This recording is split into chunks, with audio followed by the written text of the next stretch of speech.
So, welcome everybody. Absolutely thrilled to be with you all today virtually on this gray and rainy day to talk about embracing hope.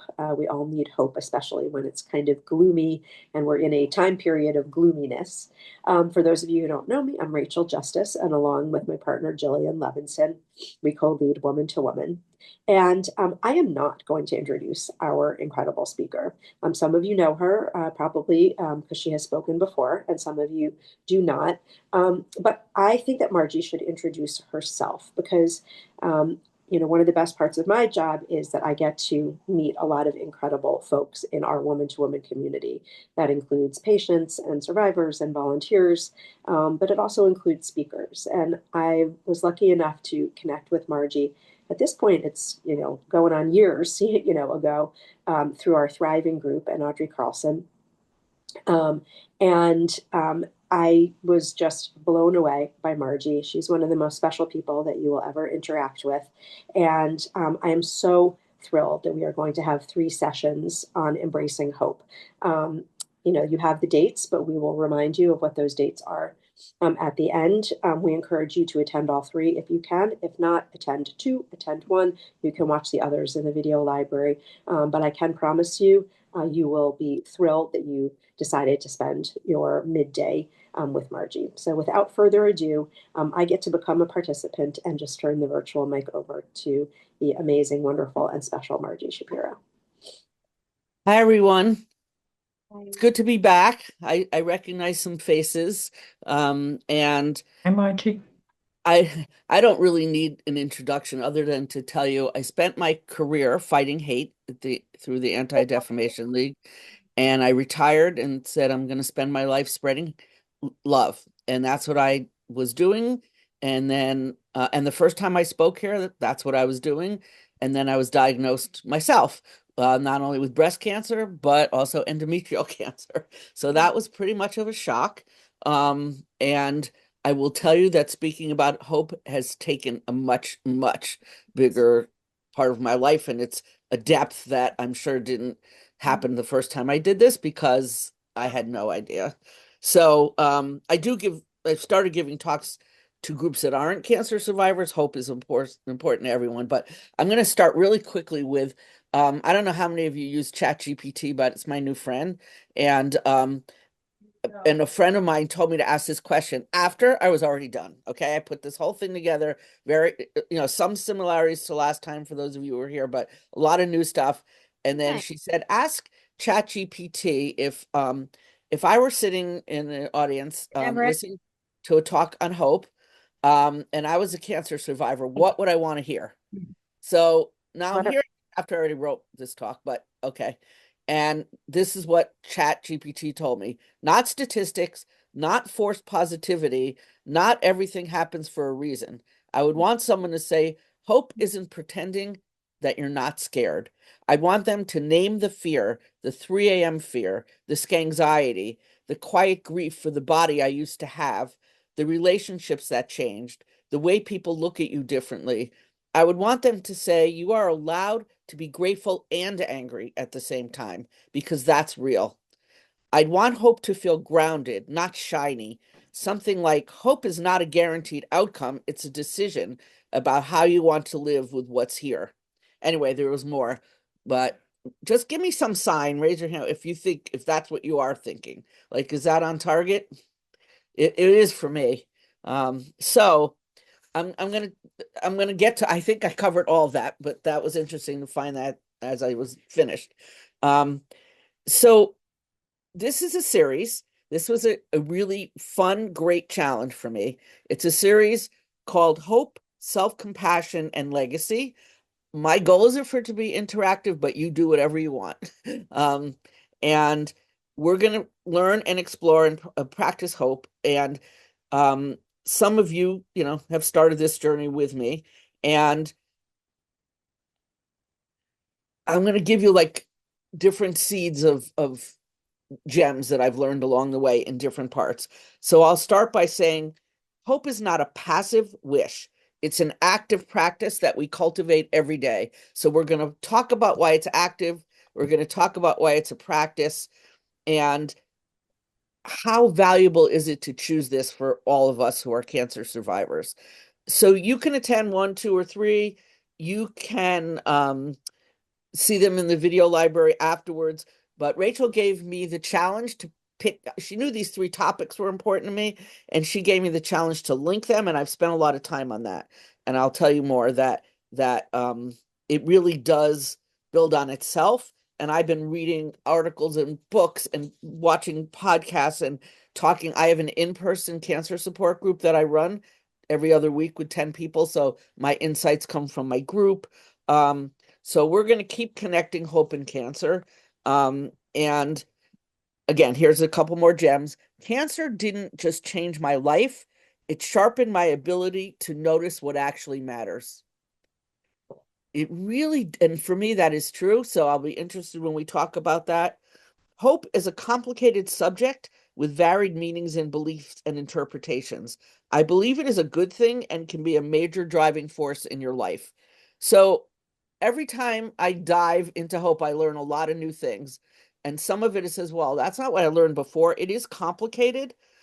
And of course, our cancer journeys are complicated, but we know cancer brings uncertainty, fear, fatigue, and yet there are moments of hope and growth and meaning.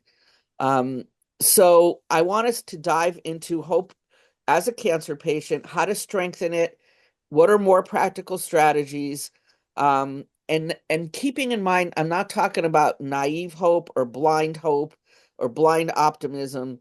Um, so cancer changes the landscape of hope. It forces us to ask, what kind of hope is strong enough for us to live with uncertainty? We live with uncertainty every day. And what kind of hope can help that? All right. And then, as I said, the reason after hope, we're going to go into self-compassion is that hope needs somewhere to go. And so often we blame ourselves for things. I want us to stop doing that. I am so sad when I hear people blaming ourselves for all kinds of things related to cancer, not related to cancer. I have a friend who is an expert in what she calls radical self-compassion. So I'm going to be talking to her about her research, and that's session 2. And the third session is a topic I've been working on for years called legacy. And how do we make our lives worthwhile now and create memories that will be remembered when we're not here? Because guess what? There's going to be a time when we're all not here. So we have to come to terms with that. And that's the third session, legacy. But today we're focusing on hope as a muscle, that the more we exercise it and understand it, the stronger it becomes. So, I'm going to say, obviously, as a person who's running this, it's easier when I see people on camera, but if you can't, that's okay. I trust you're here in the way you need to be. And I hope you will use the chat. And what I want is for us to create something meaningful together. It's not just about me talking at you. Many of the things you all said last time gave this conversation richness, and I learned a lot. So I'm going to define hope. We have to start there. There's something new I found called the Snyder model of hope. I'll talk about that. And a little bit about research. There's some people that love the science research part. Um, I would spend more time on the beliefs and the spiritual part. That's more me. And many of us have all of that. But I think we have to keep reminding ourselves that why learning about hope is important to cancer patients. That's why you're here. I know that. And people all my life, no matter what I talked about, when I was talking about fighting racism and prejudice, everyone said, strategies, Margie, I want strategies. So I do spend a lot of time there. So here we go. What's hope? Is it something you decide, you find? Is it a personality? Last time I asked people to think about how hope looks and sounds. And does anybody want to start? Does anybody want to tell us how you define hope, or especially if there's you have, like, yesterday, a former student of mine I hadn't talked to in 40 years called me. He's now a grandfather. It blew my mind. And he knew what I was going through. And then he sent me a video of his granddaughter saying, Margie, I hope you feel better. And that child's voice gave me hope yesterday. It just did. Maybe 2 or 3 year old. So does anybody have either a regular definition or something like that? And there's no wrong answers.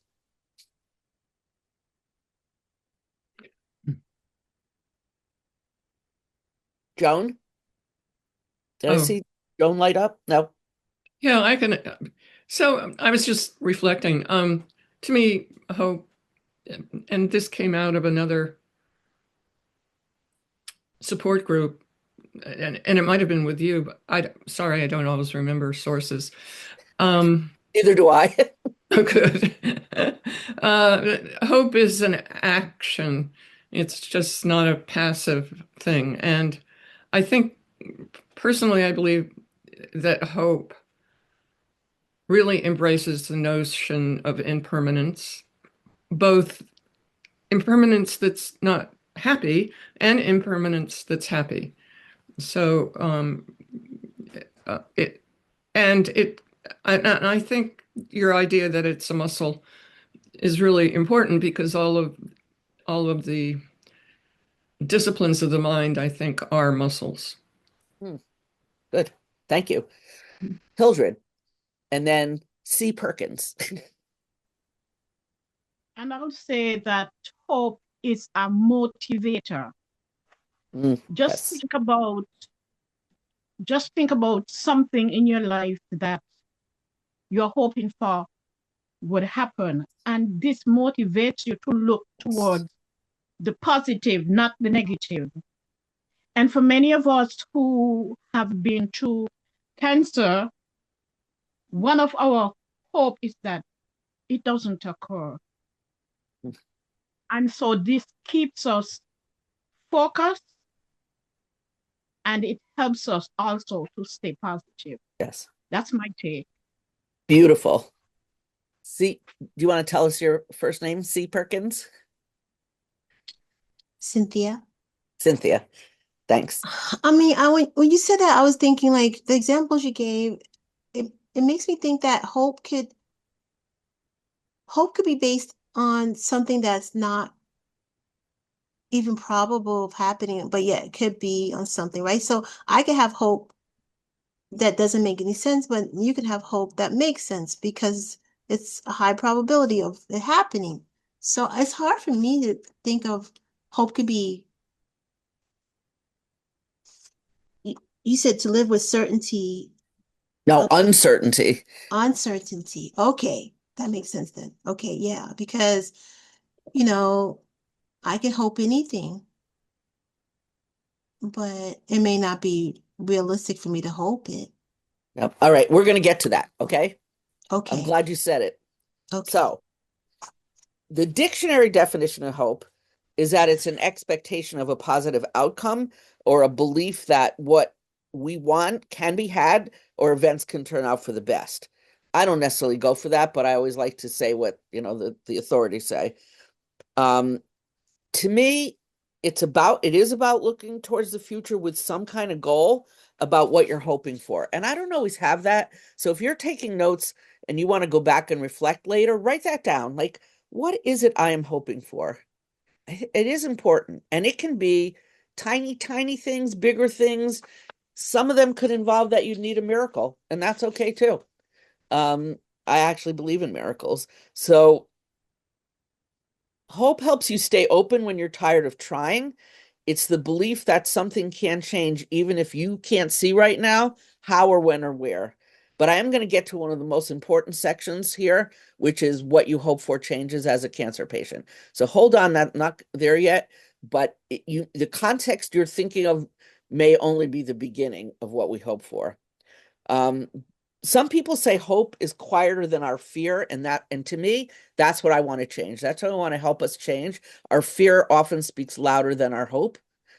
Raise your hand if you've been through that, where your fear is speaking louder than your hope. Every time I go to a scan, I'm stage 4 cancer. So every time I go to a scan, anything. All right. But I learned this and I've read it to you if you've been here before. It's the favorite definition I found about hope. You ready? People speak about hope as if it is this delicate, ephemeral thing made out of whispers and spiders' webs. It is not. Hope has dirt on her face, blood on her knuckles, the grit of the cobblestones in her hair, and just spat out a tooth as she rises for another go. So I am now calling that, I just came up with it this morning. I hope this is okay. I am calling it badass hope. Okay. That's my new word for it. I just really came up. I didn't write that. I found it somewhere. But I believe in badass hope, and I'm gonna keep with that. Is that okay with everybody? Okay. So embracing hope is a choice and it's a mindset. That was my first when I got started. I never talked on this topic. Somebody wanted me to talk about racism and prejudice when I was retiring, and I said I need something new. And she said, "Okay, what do you want to talk about?" I said, "Hope." She said, "Great." It was a corporate group, and then she said, "Just send me a blurb." And I was like, "Uh-oh." And then I realized my context back then was the hope I learned from Holocaust survivors. I was a Holocaust educator, and I had the incredible opportunity to take survivors to schools. And I learned more than we could do a whole session on that. And if they could find hope in Auschwitz, I said to myself, I will find hope here. So that's me. That may or may not motivate you, but I learned that hope is a choice, hope is a mindset, and hope is a decision. I didn't know that when I first started. And I it has saved me from fear. It has saved me from despair. Not that I don't have it. Nothing works in every way, but so it's not a feeling. Rachel asked that, in the blurb. It's not a personality style. It's a practice that anyone can do. If you ask people who knew me when I was younger, they would have not connected Marji and hope and positive, and now everybody does. Anybody who's on Facebook who wants to visit me, I write something positive almost every day about at first I didn't talk about cancer, but then I did. And every day about the miracles that are happening to me. And I don't have any podcast, I don't have any of that, but my Facebook page is where I write about it. Hope is not pretending that you're not scared, because as cancer survivors, we don't need cliches about hope. And we're staring at something real, and we know fear, and we're here. And we got hysterical laughing in my cancer group yesterday, talking about the stuff that people say to us, that their intention is to be helpful, and the impact is it's not helpful. Just be positive. If anybody has one of those, happy to hear it. So we have to normalize that there's a lot of emotion here. And we can have all these emotions in one day, in 1 hour: fear, gratitude, uncertainty, hope, and they can coexist together. This year, I was asked to speak on hope right before Thanksgiving to a local group where I am in Connecticut, of GYN cancer survivors. And it was about gratitude because it was Thanksgiving. And I thought, how am I going to talk to cancer survivors about gratitude?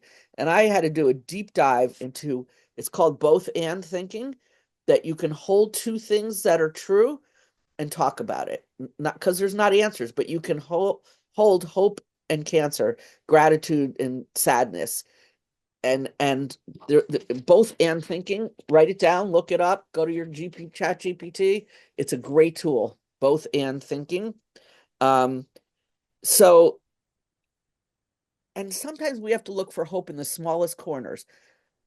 Someone came into my group yesterday and had something bad happen to her, and we were all in shock because we've gotten to know each other, and somehow we still found hope in that room, and we laughed more than we've have in any session. And yeah, grateful and fearful. Thank you. Grateful and anxious. Great. These are great. Thank you, Marlene. Please add to the chat. Please, please, please. um it seems a little out of order, but when I was thinking about this, I said something that has been one of my many symbols during this experience. Some people don't like hearing cancer's a journey. That doesn't bother me, but some people don't like it. Um, I've always liked dandelions, believe it or not. And I like the yellow cherry part, and then I like the pattern of the seed heads. And I like, when as a child, I like to blow on those. And I kept thinking of dandelions, and I was with somebody I talked to a chaplain, which has been really helpful during this. And we are talking about these dandelions, and we are talking about when you see a dandelion pushing up through the sidewalk, there's like not even any grass, and somehow they look fragile, but they are stubbornly alive. And somehow that whispered truth to me, and that dandelions are seen as weeds. I've always loved them, but they are seen as a reminder of God's resilience and beauty, both spiritual and practical, and that through challenging conditions, we, even when they're cut. Oh, Marlene, I'd love to see that. I didn't know that there's a famous ad about this, that they get cut and trampled on, and the lawnmower goes over them, and then they come back. They're amazing. And so they thrive in challenging times. And yes, we're holding fear and hope together. Audrey's reminding us. So does anyone have a small hope that they have felt lately, this week, recently? A small one. Like, give us an example of just something small. Or put it in the chat. May I? Audrey? Okay. Yes. What I thought of this past week is trusting and knowing that the body naturally does indeed want to heal itself. And the expression that God helps those who help themselves holds a lot of meaning for me. And then when I was in a spin class, my instructor said, do your best and God will take care of the rest. And I've learned to put the two together that, yes, with modern medicine and the support groups that we have, and trusting that our body does indeed want to heal itself, that has given me what I needed. Thank you. Thanks. Anyone else have a symbol like I have the dandelion?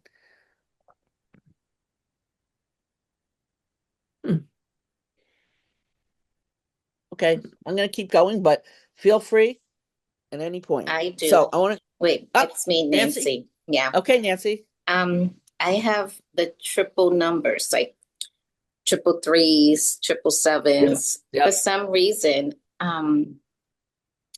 lately, that's something that's been coming up a lot in my life, and I feel like it's something that relates to my mom. Because my mom always used to say how those were lucky numbers. Anything triple was a lucky number. So I feel like whenever I see those numbers, I feel like that means she's here with me, and she's, it's something that's good for me. That's a good sign. Nancy, you gave me goosebumps. Mine is 111. I was told it was an angel number. Mm-hmm. But I love that. Nancy, thank you so much. Okay, I'm going to tell you the research. I didn't do like a lot of research about research, but some people like this. Studies show that hope. There's some more. Yeah, there's some more in the chat. There's some great things. Don't forget to. Yeah. I hope you can do two things at once, because there's some great things in the chat. Studies show that hope is linked to greater well-being and a stronger sense of meaning in life. And I'm going to talk more about that. Even more so than positive emotions like happiness or gratitude. And as somebody already reminded us, hope predicts motivation, persistence, and a feeling that life matters. Life's goals matter. Even when your life, like a lot of my life has been in a recliner chair, like it doesn't have to be that you're out there even in the world, but you can find meaning. Research is that higher hope leads to better physical health, like healthier behaviors, like caring for your body, better outcomes, even in chronic illness, and possible association with lower mortality. I didn't find a lot on that, but if someone's a good researcher, you might want to look into that. Hope improves our emotional well-being. I know that. It helps us be our own advocate in the treatment process. We've had a lot of talks about that in my group. We have got to be badass hope people in our treatment process. There's no question. And hope helps us how we perceive our own quality of life, because how we view it, I think Audrey was really saying this, like how we view, how we frame it, how we look at it can be impacted. It's not stagnant. It's not just a thing. We can say, this is how I'm going to choose to view it. So why is learning about hope important to cancer patients? Somebody has to have an opinion on that. Why is this so important to us, Janet? I feel that hope, if you have hope when you're going through cancer, and it took me a while 13 years ago when I was going through it, but I came to that, like a couple of people said a couple of things to me, like a friend's husband who's a scientist said, keep eating black pepper. They're doing studies to see, and it gets rid of cancer. And he works at a drug company, just certain things. And I started doing research, and I started, like, my whole attitude changed. And I think it can change your outcome by just it's not even just a positive attitude, but it's the hope that what you're doing will help. And I And you're still saying, eat like that. we're Yeah. influencing our own experience here. Yeah. We're that Yeah. badass hope. We are going to Right. influence our own. Thank you. Yeah. And I feel like I did become a badass. Like I was like, I'm going to get rid of this. And hey, at worst, if I didn't, it didn't hurt, No, but I really felt that I was going to. So I think that makes a difference. it does make a difference. Marlene. I think my form of hope came a little bit strangely. At the time I didn't think of it as hope, but it actually was when I was first told that I had to, get chemotherapy and radiation. I, sort of went into this state of non-response. I mean, I wasn't fearful. I wasn't anything. I kind of like stopped thinking, breathing, feeling, right? Yep. And my friends were like joking because they literally were like almost taking bets, like she's never going to do this. And if somebody had told me that I would do it, I would have been like, no. If it was a theoretical question, I would have said no. But while I was getting ready for this, I was just telling basic facts to a friend, and I said, I don't know how I'm going to do this. And he said, listen, you show up one day, maybe you show up the next, maybe you don't. Take it one day at a time. And he just sort of Yes. gave me permission, and that permission was a form of hope. And the other part of it was the no expectations part. Yes. I've shared this before because I could not go into it, and I am not judging anybody else. Everybody has to do whatever they need to do to get through it, and God knows we all have different ways. But I could not go into it saying I'm going to fight this, I'm going to win, whatever. I had to go in saying I have no idea what's going to happen. I have no idea. I'm just going to show up. I'm going to show up, and that's all I can do. And that's what I did. And of course, luckily along the way, there were some wonderful angels who showed up because I didn't even have and certain things that happen were quite problematic as they can be, as you know. And I Yes. didn't even have the wherewithal to ask for help. I mean, I just didn't even have I just couldn't even fathom what was going on. And so the universe showed up because again, once you commit to the universe, you're going to do something. It's just kind of amazing what happens. Yes. And again, because there were no expectations about how it should be, how it would be, it freed me. And in my mind, that was hope. When I look back and I hear what you're saying and what we've discussed, to me, that was the hope that I could go through and show up or maybe not show up, but that would give me the strength with no expectations to go through it. So I felt very grateful, for my friend saying that because it seemed like the simplest thing in the world, and pretty much everybody else really didn't have anything to say. And I can't judge people on that. What do you say to someone in those situations? I don't know. And he just came up with that and it was like, yeah, okay, you want to go, you don't want to go. And I think that sometimes the simplest things are there. And I'm grateful. Thank you. Yep. Thank you. And that's why exactly what you said is why when I read the dictionary definition that said hope and the word expectation was in there, I said, I'm not using that one anymore after today. I just don't like it because I don't think that's what it's about. So thank you. So we're hearing that it's action oriented, it's beyond wishful thinking. And a lot of people, when they think about hope in a cancer context, they think, I hope I'm cured. I hope the scan's clear. I hope this never comes back. Well, that's true, but there's so much more. There's natural hopes that are tied to medical outcomes. Um, but now, after this new thought, I said, those are kind of vulnerable hopes. The ones I just said, we need badass hopes, not vulnerable hopes. So I'll get to my thinking on that. You can agree or challenge me, whatever works. So this Snyder research, just because some people really do like models. So the one that comes up all the time is by this person named C.R. Snyder. And it's not that different than other processes, but that the reminder is that we need to have goals. Even if your goal is, I'm going to go to this scan and I'm going to come home and I'm going to enjoy my lunch, like whatever it is, it's you got to have. That's not a great example, but what matters to you now, even if it's a really small goal, then we need pathways. Like, how am I going to get there? And if you remember anything today, remember I love this word micro movements. It means tiny steps. So it means like if you have a messy house like I do, and you got to get started. The first thing you do is you open the closet. If it's starting there and it's messy, and you say, okay, it's messy, and you close it. You get credit for one micro movement. Then you take out one pair of shoes and you say, I'm going to donate these. And you get big credit for that. These are micro movements. We always want to go fast and fix things.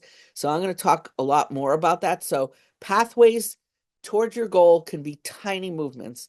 And then the third one, agency, we're going to talk more about with self-compassion, but the belief that I can do this. I can take meaningful steps. I can follow through. I got this. And just saying that, to feel agency over some aspect of your care is really important.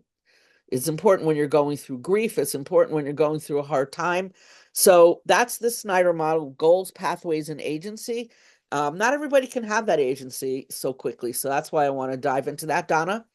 I think along with that, listening to you, something that I find difficult to learn is all is not nothing. Like I'm one of those people that if you know, Yes. if I say I'm going to do it all today and I don't, and I say okay, I'm not gonna. Um, once I heard a slip is not a fall. Yep. The all or nothing concept is very difficult Yes. for me. So I like what you just said about the tiny steps. Remember that closet. You get credit. Tell yourself, oh, I just got credit. I opened the door and I admitted that my closet's a mess. That's it. It's not all or nothing. That is such a good reminder, Donna. Thank you. Okay. So hope after cancer becomes Sorry, one I think more Lucy had her intentional. hand up, Mark. I didn't see a hand. Is there Sorry, another Margie. I one? think Lucy had her hand up. Lucy. Okay, Lucy. I can wait. I can wait. I can wait. All right, let me just finish this piece and then Lucy. So hope after cancer becomes more intentional, more grounded in the present. We think about what we're hoping for in the future, but we need to ground it in the present. It's less about fantasy and more about meaning. I don't know about you. One of my things is I thought I was going to retire and travel. And guess what? I haven't been able to travel. And that's kind of a fantasy. But I am finding meaning in such other things. So my hope is not so much about those fantasies. If I can, I can't. Maybe I will, but maybe I won't. But I can do this with you. And that's more meaningful to me than any trip, really. It's so meaningful to me. So it's not about fantasy, it's about meaning. Cancer, this is an interesting one. Cancer doesn't eliminate hope, it matures it. I'm not sure exactly what that means, but I'm fascinated by it. It doesn't eliminate hope, but it matures it. It goes from things that you achieve to being present, to seeing a dandelion in your yard, to being present to feeling the snow on your nose, like being present. Do you It's mind not about saying that first achieving sentence things. again, Margie, please? That Cancer isn't about achievement, it's about presence. Is that one? Or the one about cancer doesn't eliminate hope, it matures it. And these are the ways.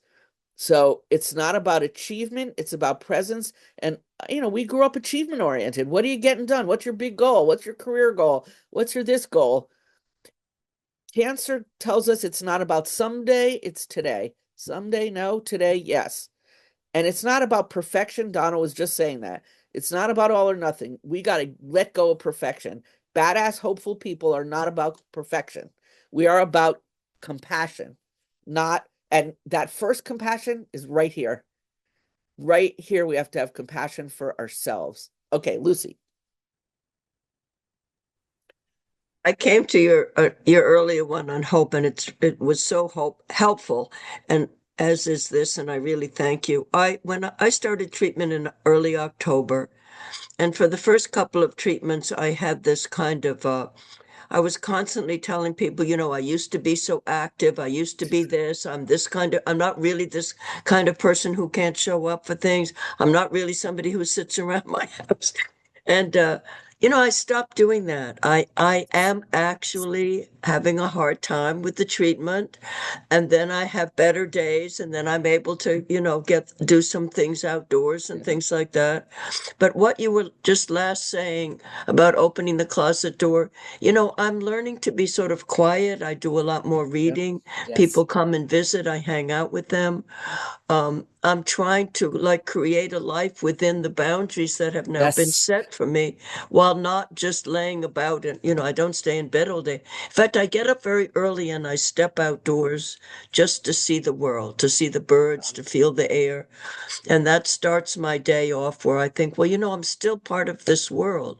But the big thing for me is not having expectations, not having, I'm going to get better, I'm not going to get better, I'm Yeah. going to die in Jan. You know what I mean? Just letting go Lucy, of that that is and, so perfect. and trusting that I'll have the strength as the time comes with each Yep. step of the way. That is so Just perfect, Lucy. the Yep. please give me strength.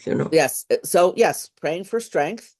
And Marlene also said one of the hardest things to accept is we're not the person we used to be before our diagnosis and treatment, and we have to be okay with that. And some people find they actually like their new self better. They like the self that opens the door and feels the fresh air and doesn't have to achieve X, Y, and Z. That it gives us, if cancer can give us permission to be peaceful and spiritual. That's how my whole life has changed that way. Okay, so here's some ideas for what hope can become, given exactly what Lucy said and Marlene said. So we think of the medical hope and the treatment and the remission and the scans and all that, but hope can grow no matter what you're hearing in that world, okay? It's not your only world.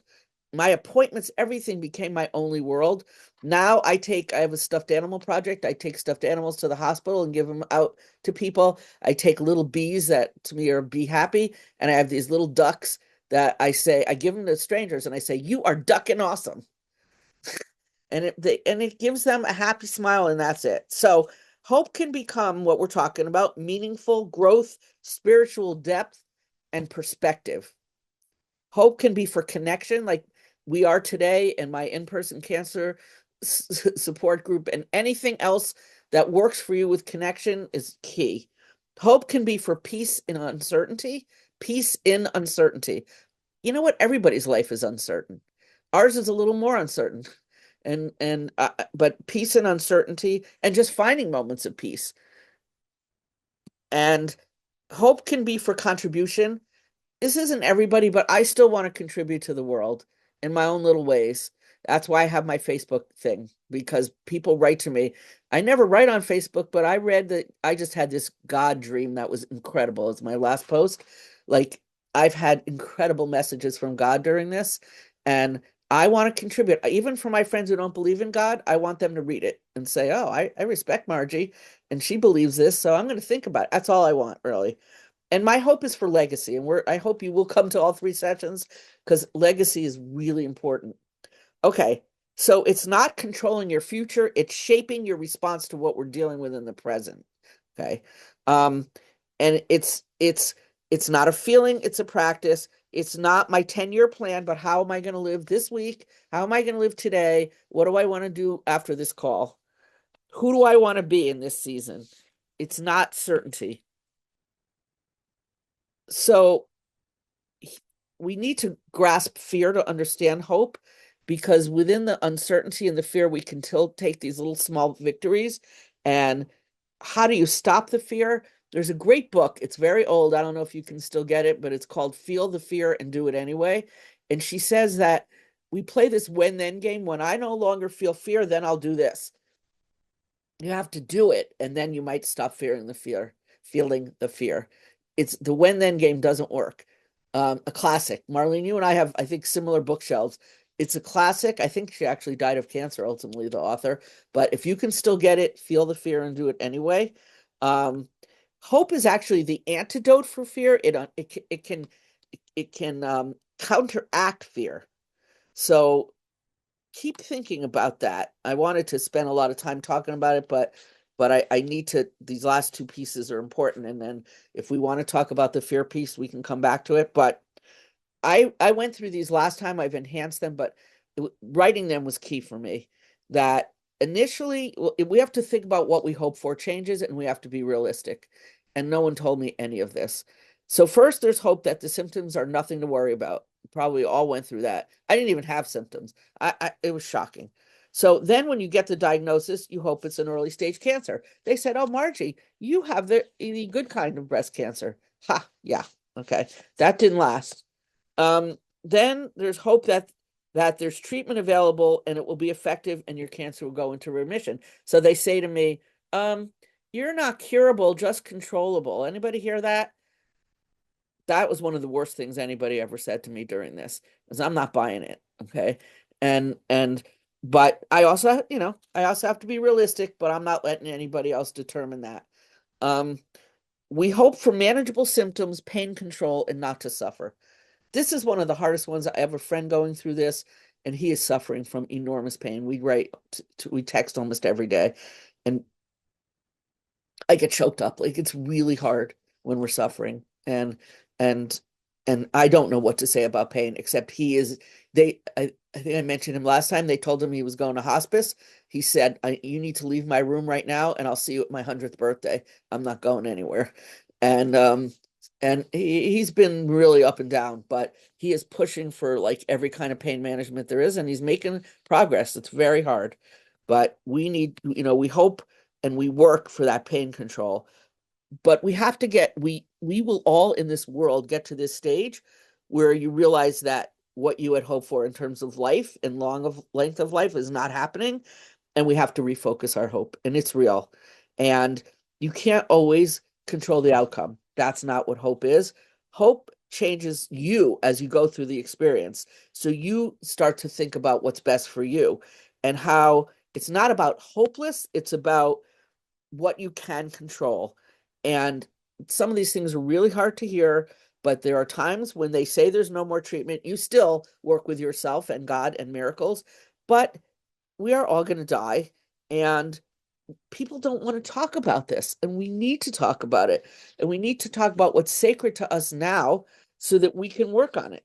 And like I just heard this story where this woman was, quote unquote, the end stage of life, and her saddest thing was that she wasn't going to have Thanksgiving. It was like April.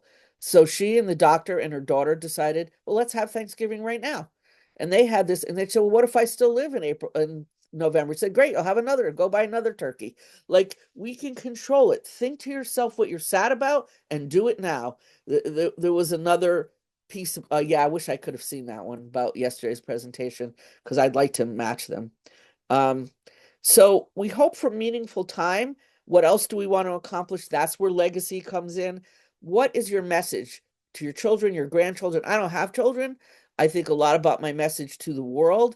And please come to the legacy session, because I've learned a lot about that. And then I asked Rachel the first time I did this, can I say this? We hope for a peaceful death. Not everyone has one. We need to figure that out. And I'm not an expert there, but we hope for a peaceful death. And then Rachel and I hope this is okay, Rachel, we agree that we hope for an afterlife. And I study the afterlife, and that's one of the things that helps my hope. I don't know if you've ever had a speaker on the afterlife, but I think that's a key one. And that does impact me. But we have to be honest that we're not always hoping, for recovery and it's going to happen. I'm going to go through the strategies and then see what else is on your mind. So this is like a muscle. There's no right or wrong way. And sometimes you can hold on to hope even if you're not feeling it. And it gets reshaped, but hope comes from doing. So here are some things you can do. You can choose your response to situations. I've already talked about this, and some of you have too. You can say, I'm going to look at this with curiosity. I once read something like, I'm doing dental surgery. That's my newest one. How does the dentist feel when his hands are in my mouth? Like, I saw that as an example of curiosity once. Like, just anything, you can choose to look at it with curiosity. And I went to my dental surgery with positive affirmations for the first time in my life, and it worked. And then I listened to a podcast while it was in my mouth, and it worked. It was about hope. And so, I chose it. I said, I'm going into this dental surgery, and I'm going to choose that I'm going to be all right. And I'm going to do it with courage, curiosity, and some gentleness. Okay. Remember, there is power in our words. The one thing please do not ever say, oh, that's killing me. The way my relative is acting is killing me. your body hears those words.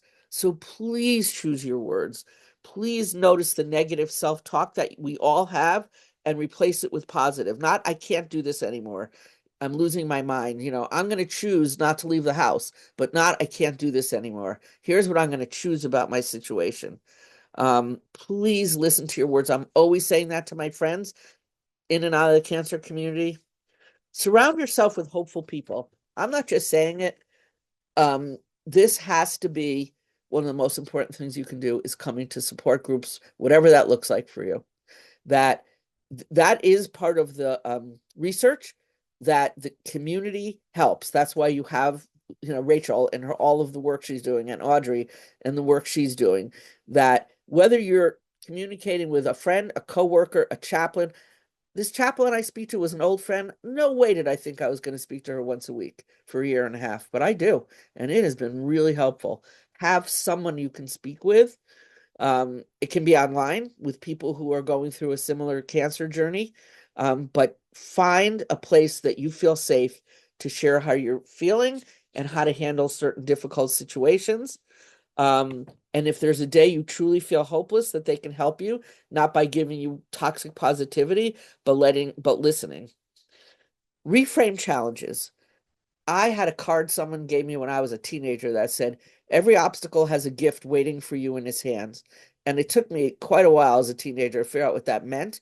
But I have found that during this experience that we can redefine things and find some positivity, some gold nugget. And, that's what the Holocaust survivors told me. They found gold nuggets in Auschwitz. If you have never read Man's Search for Meaning, that is one of the most important books. Viktor Frankl, who was in Auschwitz, who was studying this, got sent to Auschwitz. They ripped up all his research, and he had to start all over again. But he knew if anybody was going to survive, he actually could tell who they were going to be because they had purpose and they had meaning and they reframed the challenges. So that sense of purpose is key, whatever it is for you. A hobby, your garden. Gardens are really important if you have, or even raising one plant, even if it seems really small, smiling at people. This guy came to get me for one of my first scans. I don't know why I looked up at this very tall Jamaican man and I said, "Are you my guardian angel?" And he laughed, and then we talked about it, and we talked about how he sees faith and how I do. And at the end, he said, "I don't think I'm ever going to have a conversation like that ever with a patient." I don't know why I said it, but I like to have connection with people. Celebrate small wins. I've talked about get micro movements. That's what you're going to remember. So some of us find comfort through our beliefs. Hold on to those. If you haven't, research it, learn. Yeah, I like this. What we're hearing about advocacy. That's not my thing, but two of my friends, three of my friends, a good friend of Audrey's, they pour themselves into breast cancer and other cancer advocacy. If that's your thing, do it. We need it more than ever. So I thank you for that suggestion. So our beliefs, I have such comfort for my beliefs. I could do a whole section on that. For those of you who like research, keep looking. Rachel and I were talking about prompts for ChatGPT to find the best research, because you can find things. I find things in my Facebook groups, like how do you deal with constipation? Like you learn more from the people in those groups than you do from the doctors. We could talk for hours on that. Be of service to others. Be of service to others. It really helps. President Obama said the best way to not feel hopeless is to get up and do something. Don't wait for good things to happen to you. If you go out and make some good things happen, you will fill the world with hope. You will fill yourself with hope. And then the last one is a gratitude reflection. And we all hear this, but I actually started doing it every night. As I'm falling asleep, I have to say 3 things I'm grateful for. It's even probably better, I don't do this, but to get a gratitude journal and to write those 3 things so you can go back and look and make them like tiny things and funny things and not always the same things. It could be a phone call you had. It could be you said, "I'm scared," and somebody understood. Like it could be really small things. Because hope isn't about how long we live, it's about how we live today. So now I want to hear where you're at with all this, and then I have a closing quote. But I know I went through a lot of things, but I wanted to get the information to you. And now, but I do learn the most from you. That's why I came back, is I love what I hear from you. So respond to anything that was said. You agree, you don't agree. See, Cynthia. Well, initially when I had said in terms of the either side, I was thinking all of what you said, and I think it prompted me to say, yeah, like when I hope, um, if I truly hope on something sound, it's bound to guide me in the right way. And I say that Yes. to say that I remember when I was like 13, I went to Jones Beach with some friends. I sat on the edge where I shouldn't have, and the tide, something just took me under and just swept me under. And I remember I didn't really know how to swim. I shouldn't have been out there like that. And I believe in God. And I said to God, could you please, God, if you remember me, if I die, just remember me and just let me be calm where I'm not fighting the water. And, it guided me to be calm. And when I be calm, I came back up. So it like guided me, even though I didn't know. It was like amazing. It just guided me. Okay, you brought me to tears, Cynthia. It was true. And I Wow. believe that. But you brought me to tears, that if we pray and we can be calm, we can come back up. I mean, you could write a whole poem about that. I wish you would, or a story. Please write that story. It's giving me goosebumps. Marlene, and then Hildred. So many things you said today. I mean, as always, everything you say just resonates, but it feels like it's new, and just your belief and your experiences are incredible. To me, one of the things that sticks is the power of words. I had spoken to Audrey a few weeks ago, who was just very kind and gave me some incredible information and was a source of great hope. So again, thank you, Audrey. But one of the things she reminded me is the importance of what we tell ourselves. I come from a family that I swear genetically is anxious. Yep. And I've seen that in myself and my two brothers and Yep. whatever. And so it was a very sharp learning curve to switch the mindset. And it started, pretty much it started during treatment. That probably was the first time I really had to apply, what I was telling Yep. myself. But I followed it up over the years. And one example is I have to go for MRIs periodically, and I am beyond claustrophobic, beyond. And so for 2 weeks before the first time I had to go for an MRI in a couple of years, because the last time they had to sedate me because I was so whatever, Yep. I just kept Yep. saying, I can do this. I can do this. I can do this. And Yep. as I said it, I pictured myself doing it. And, it's, the power of what we say. If we're not even aware sometimes of how we speak against ourselves. But Yes. yeah. Somebody said to me, "How can you tell yourself that when you don't know?" I said, "Well, what should I tell myself? No, I can't do it. What is the point? If you tell yourself, and right now I have a challenge with something with my legs and whatever, and every half hour I'm saying, I can do this. I can do Yep. this because I have to start with that premise. I have to start with that. The same way I have this incredible home health aide, and there are a lot of challenges, and she's very interesting, very low key. And she's like, yeah, you can do this. Yeah, you're gonna do it. Yeah, you are.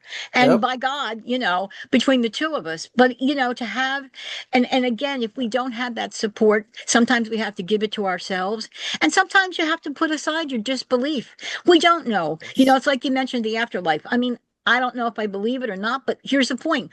What's wrong with believing it? Because if it exists and it gives you peace, and if it and by the way, if we don't believe and then it turns out it is, wow, good news either way, So I just Oh, like I to love that, Marlene. Because guess I what? just want to say last that Yep. your being here gives us hope.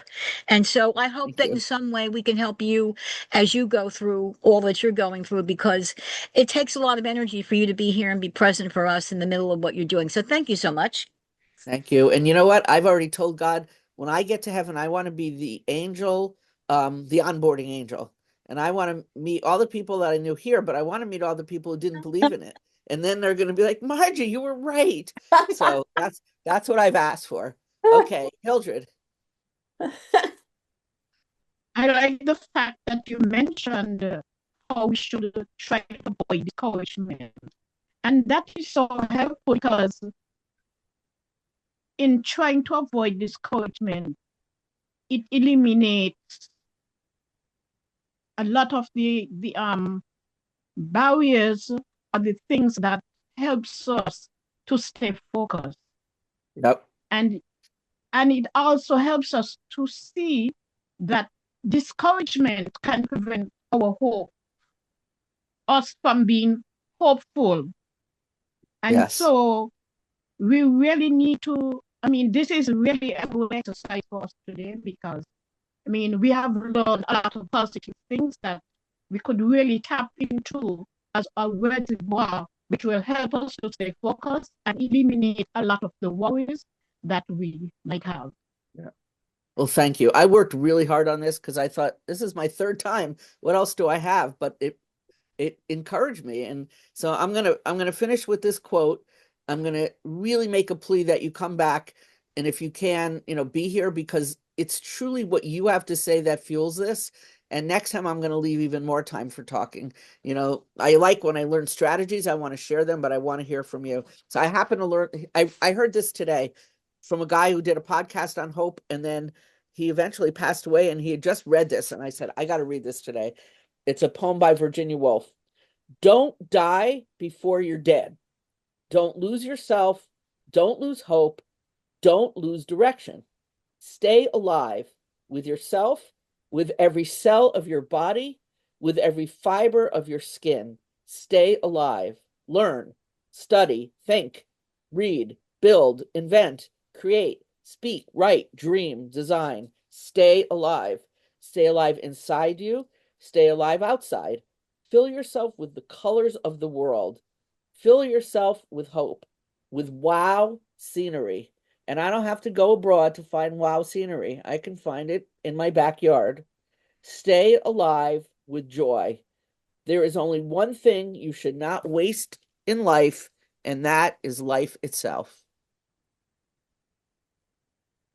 Making art. I love that. Wow. We need more time, Rachel. Can we have like an hour and a half next time? We were just finally getting a lot of good discussion. This, I mean, I have to share this with you. I saw my very dear friend Bernie Siegel Tuesday, and he gave me this book. Can you see it? It says Hope. Yeah. Yes. It's filled with gems and more gems. And my goodness, I mean, what timing and all. And Margie, you are a gem. You are the gift from the heavens above. I can't thank you enough for being part of what matters so much to me is this group of incredible women. I love you all and thank you. Thank you. See you at the next one. What's the date? Thank I forget you. what I have. Yeah, it's a bit of an odd schedule, everyone. So the next one is actually in 2 weeks on Thursday, March 19th at noon. And then after that is on a Monday, March 23rd at noon. So again, it's just a very busy month for some reason. And so we just had trouble finding sequential dates. But again, you've been here. That doesn't matter. Exactly. You had a taste of it, everyone. Say the dates again. Okay, so Thursday, March 19th at noon. So 2 weeks from today. 2 weeks from today, and then Monday, March 23rd at noon.